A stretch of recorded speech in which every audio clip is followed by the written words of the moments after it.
The final thing I'll just say in terms of just thinking about the convalescent plasma. I mean, we really need to look to see what was going on with some of these bureaucrats with the response in terms of COVID, with how they treated things like hydroxychloroquine.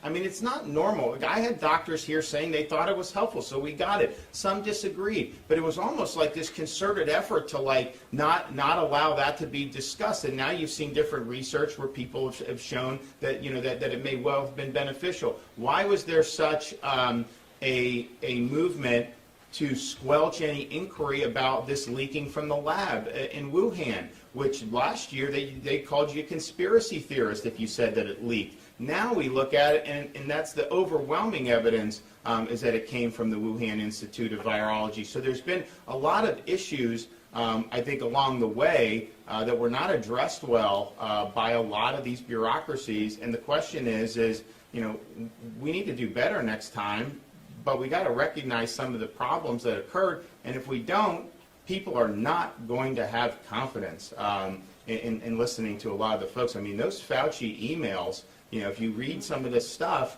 and how different that was than what he was saying in public, really is, I think, very, very problematic. And it's not, I know we get into these political stuff with some of this stuff in the here and now, and that we should, that's fine. But I mean, thinking long term, that is not the way we want to be doing it. We should not be sending money to China to do this gain of function research. I mean, this is just something that is creating super viruses in some lab that's very much involved with the Chinese military and intelligence. Why would you be doing that? I mean, it makes no sense, and obviously the results have been absolutely terrible. But all this stuff along the way, I think there were a lot of things where you kind of had the official bureaucracy and WHO and some of these other groups, they went all in on some of these theories. And it turns out, they really weren't accurate with what they were trying to do. And so I think there needs to be a full investigation.